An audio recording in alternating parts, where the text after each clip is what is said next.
terima kasih kerana anda terus setia mendengarkan iRadio UUM Merentasi Minda anda. Dan sekiranya anda mendengarkan kami, ini dia nama segmennya Inspirasi Wanita, di mana segmen ini berkongsi dengan anda berkenaan dengan wanita, isu-isu berkaitan dengan wanita. Dan hari ini Fatin bawakan kepada anda salah seorang daripada kerjayanya ialah seorang jurawat untuk 32 tahun yang lalu, iaitu Puan Saidah Muda.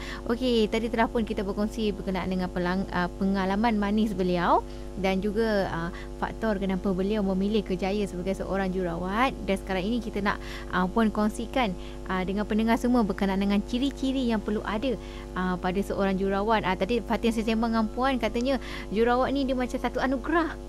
Ya, betul. Bukan semua orang boleh jadi jurawat ni. Okey, mungkin boleh Puan kupaskanlah dengan lebih lanjut, silakan. Okay, terima kasih Fatin. Seperti yang kita sedia maklum, kerjaya jurawat adalah amat sukar dan mencabar. Kepayahan yang dihadapi oleh seorang jurawat dalam memikul tugas dan tanggungjawab yang diamanahkan tidak boleh dinafikan.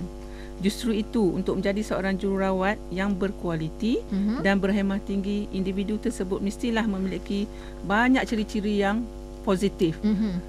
Hanya untuk di ruang ini saya akan terangkan ataupun tunjukkan sekurang-kurangnya 10 ciri yang patut ada bagi seseorang individu itu. Yang pertama, kemahiran berkomunikasi. Itu memang penting tu. Yes. Yang pandai, bagus mendengar dan juga berkomunikasi, bercakap. Kestabilan emosi. Oleh kerana seorang jurawat akan menghadapi berbagai-bagai keadaan yang payah, yang sukar, yang sedih dan sebagainya. So ketabahan dan kestabilan emosi amatlah penting. Ya. Dan juga mestilah ada kualiti empati dan juga simpati. So setiap kali kita berjumpa dengan kepayahan atau kesukaran yang dihadapi oleh pesakit, kita mesti faham bahawa pesakit itu mengalami keadaan yang susah. Dan juga kita rasa sepatutnya berada di dalam kasut kita sendiri. Okey, merasailah apa yang dirasakan oleh pesakit tu. Kita sama-sama berkongsi seolah kesakitan mereka. Dan juga seorang jurawat mestilah fleksibel. Flexibility ini menunjukkan yang kita boleh bertolak ansur daripada kefahaman yang kita tahu keadaan dia yang sakit, merana dan sebagainya. Dan juga seorang jurawat mestilah ada tumpuan yang tajam, cekap dan terperinci. So setiap kali berada dalam keadaan yang kecemasan, contohnya seorang jurawat tu mesti tahu macam mana nak bertindak dengan cekap. Jangan pula nanti dia pula yang kelang kabut atau tidak tahu apa yang hendak dilakukan. Ya. Dan juga kemahiran interpersonal, macam mana cara berkomunikasi di antara rakan-rakan, di antara pekerja-pekerja lain yang terlibat di dalam penjagaan kesihatan pesakit. Dan juga yang penting juga di sini ialah ketahanan fizikal. Sudah tentu Fatin, sebab bila fizikal yang tidak begitu baik, sentiasa tak sihat dan sebagainya, akan memberi efek ataupun kesan kepada hasil kerja dan sebagainya. Termasuk kualiti juga kita bekerja tu lah. Betul. Apatah lagi apabila bekerja di tempat-tempat yang lebih sibuk, bekerja waktu malam, dalam keadaan mungkin yang tak terdesak. Cukup tidur pula. Itu adalah amat-amat penting. Ya. Kemahiran penyelesaian masalah juga satu faktor di mana ini adalah menunjukkan bahawa seorang jurawat itu pandai mencari penyelesaian masalah untuk sesuatu situasi yang tertentu. Maksudnya membuat keputusan lah yang bagus, yang sesuai pada waktu itu. Ya. Dan berkaitan dengan yang mungkin disebut sebelum ini, seorang jurawat juga mesti pandai bertindak dengan cepat. Dia tidak boleh mengambil masa lama berfikir dahulu apa saya nak buat dan sebagainya. Tapi terus apa terjadi terus buat je. Terus mengambil keputusan tersebut dengan cepat. But of course cepat dan tepat lah. Tepat. Jangan cepat je tapi tak tepat. Itu tidak betul lah. Okey. Dan yang terakhir dan juga penting juga ialah sikap hormat menghormati. Hormat menghormati ini bukan saja di kalangan jurawat, malah juga dengan pesakit dan juga klien-klien yang lain. Itulah yang saya nak berkongsi dengan pendengar kita semua tentang ciri-ciri yang amat penting ini. Itu antara ciri-ciri yang perlu ada dalam diri ataupun ditanam dalam seorang jurawat tu. Yang paling penting juga Puan, kena sabar sentiasa ni. Alhamdulillah, memang kena sabar.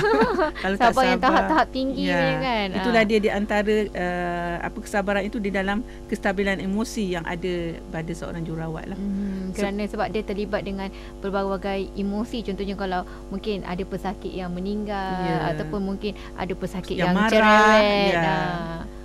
Itu juga perkara yang perlu kita tahulah.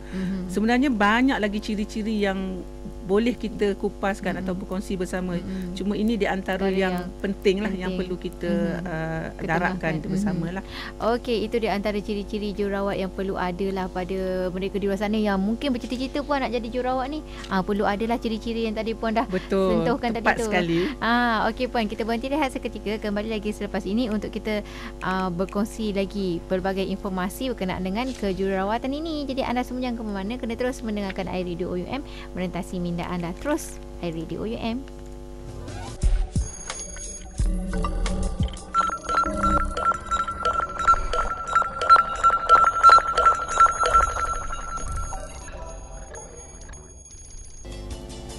iRadio OUM merentasi minda anda. Itu dia lagu daripada Niki Astria dengan Mengapa hanya di iRadio OUM merentasi minda anda. Dan sekiranya anda melihat kami, itulah dia yang sebenarnya yang berlaku di konti iRadio sekarang ini. Okey, dan bersama dengan Fatin, Puan Saidah Muda untuk berkongsi dengan anda tentang kerjaya jururawat. Okey, ini Fatin kongsikan lagi, tanyakan kepada tetamu Fatin sekarang ini, iaitu kerjaya negara kita ni, kerjaya jururawat ni orang selalu kaitkan dengan wanita saja.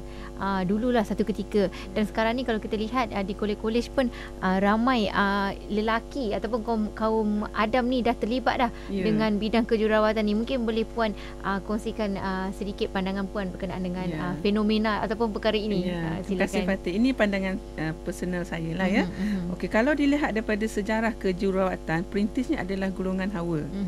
Dan titik permulaan tersebut telah dikembangkan dan dimurnikan sendiri oleh kaum yang sama, kan? Oleh itu, profesi kejururawatan adalah sinonim dengan kaum Hawa. Ya.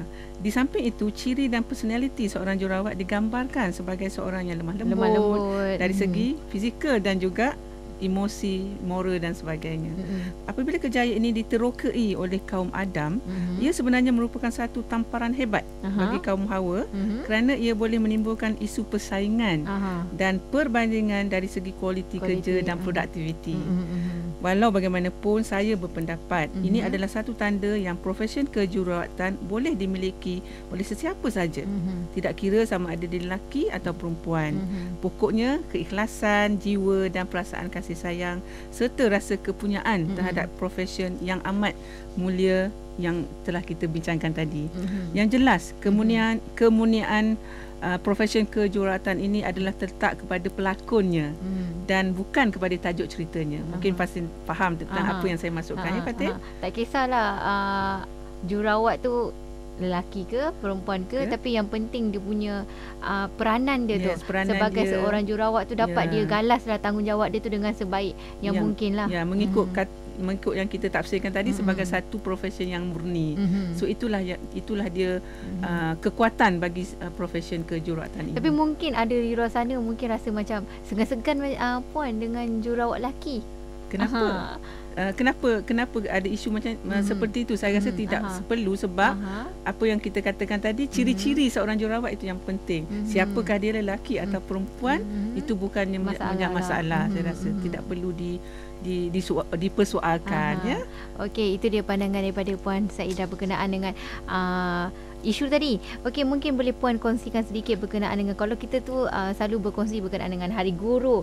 Okey, mungkin ada di luar sana yang tidak sedar tentang Hari Kejururawatan. Kebelakangan tahun-tahun yang sebelum ni, kebelakangan ni memang ada yang menyambut Hari Jururawat ni. Okey, mungkin boleh buat Puan kongsikan berkenaan dengan Hari Jururawat yang disambut pada 12 Mei setiap tahun. Mungkin boleh kongsikan suasananya di hospital, mungkin di luar sana tu macam mana cara sambutan.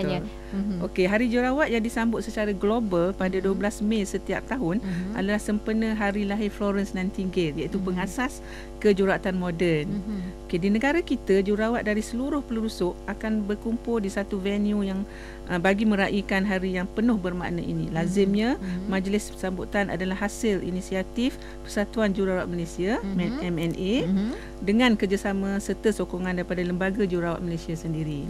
Okey, signifikan sambutan adalah tertumpu pada tema yang tersedia oleh International Council of Nursing ICN dan sekaligus ia menjadi pencetus dan juga pendorong ke arah perkhidmatan kejururawatan yang lebih berkualiti dari tahun ke tahun. Tema sambutan Hari Jururawat Sedunia tahun ini ialah Closing the Gap, Increasing Access and Equity. Dan Fatin nak tahu kemucat sambutan Hari Jururawat setiap tahun ialah penganugerahan tokoh jururawat.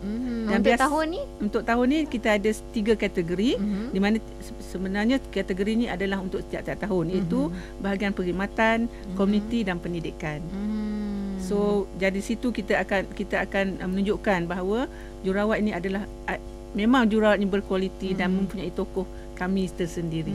Ada aset lah, aset kepada negara juga, aset kepada semua orang yang menggunakan perkhidmatan hospital kejururawatan ni memang penting lah. Okey, sebentar lagi kita akan kongsikan berkenaan program yang terdapat di School of Nursing and Allied Health Sciences OUM. Jadi Puan dan Saidah akan kongsikan dengan lebih lanjut. Tapi sebelum itu kita berhenti rehat seketika dan kita kembali lagi selepas ini terus mendengarkan iRadio OUM merentasi minda anda.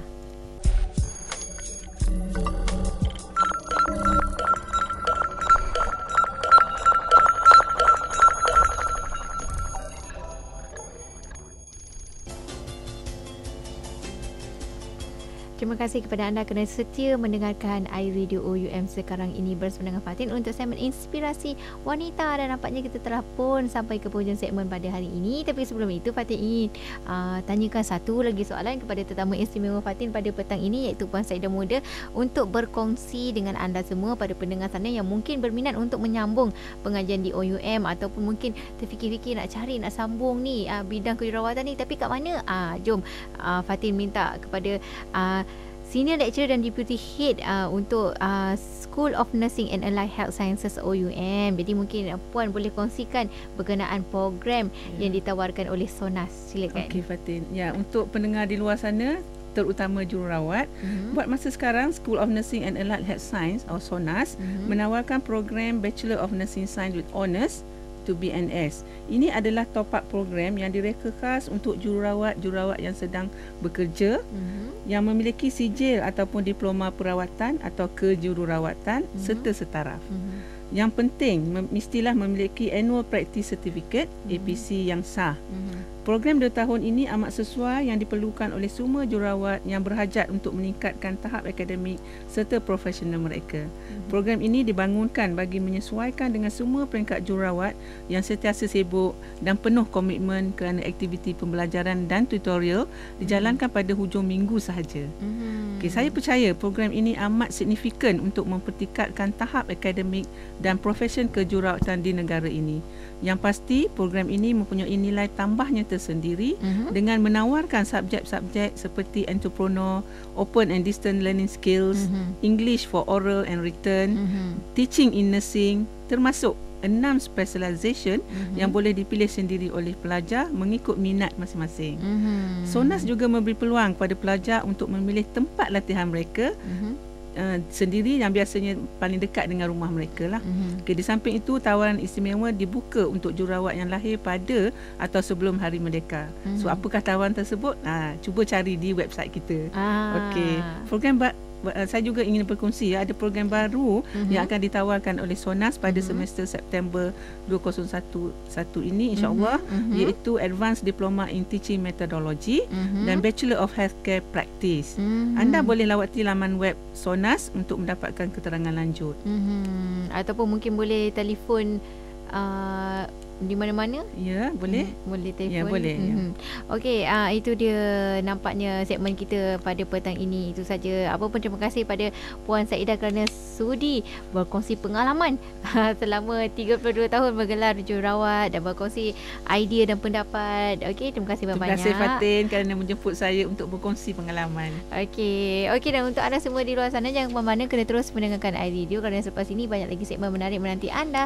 Terus mendengarkan iRadio OUM merentasi minda anda. Assalamualaikum.